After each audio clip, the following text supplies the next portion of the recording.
My name is David Nicholls, President of the Atheist Foundation of Australia. I want to stress that the AFA is strongly in favour of granting tax concessions to genuine charities that give assistance to combating poverty, illness and the problems of our aged citizens.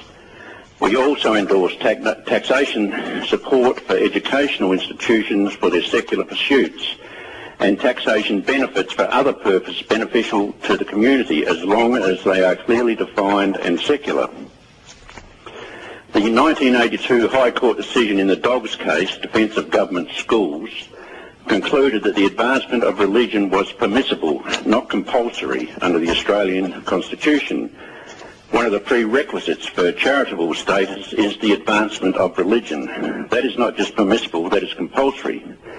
Even so, as humans have followed around 34,000 religions and worshipped about 3,000 gods, it is reasonable to assume that advancing any or all religions is a time bomb that will create dangerous sectarian divisions in the community.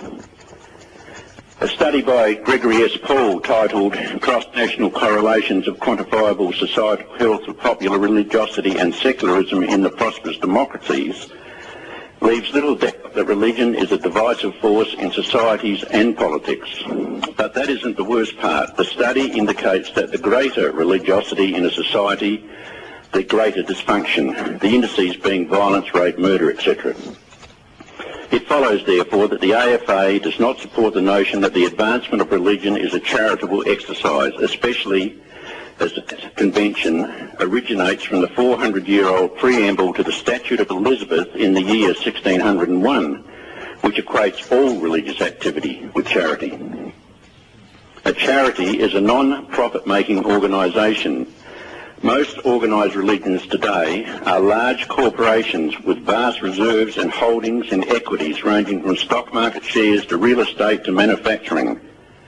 Their profits are in the billions. Were they charities, 100% of these tax-free profits would be ploughed back into charitable works, but they aren't.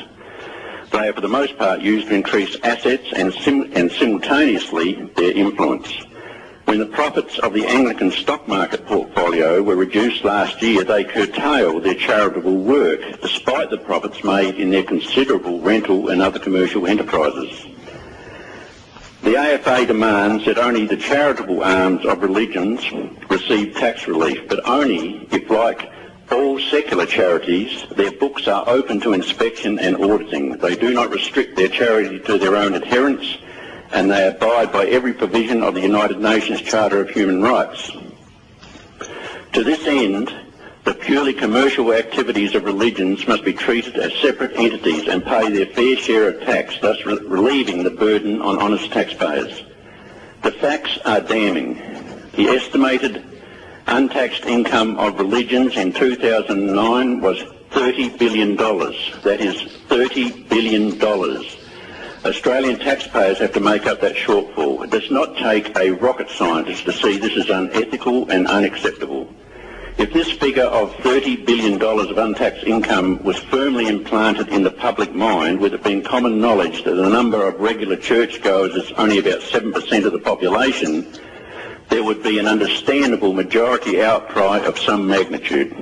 It is the opinion of the Atheist Foundation of Australia that blanket support of religions through tax breaks should cease, and the charitable arms of religion should only receive taxation concessions if they are accountable to the Australian public. Thank you.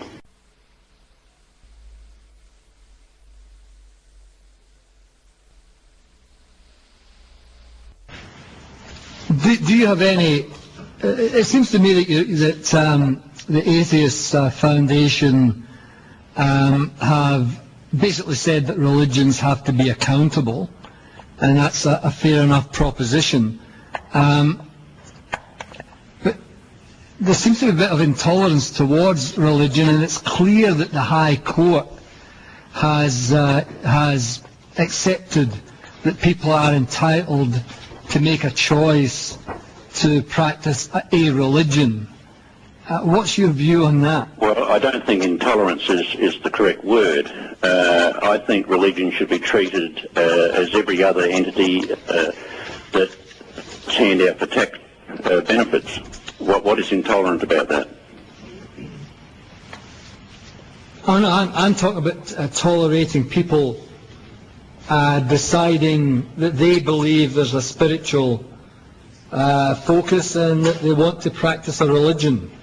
David Nicholls speaking. We are not intolerant.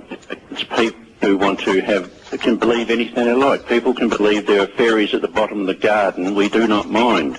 But when that belief encroaches upon everybody, then the Atheist Foundation has to say something about it. That's what we're here for. Yep, that's it for me.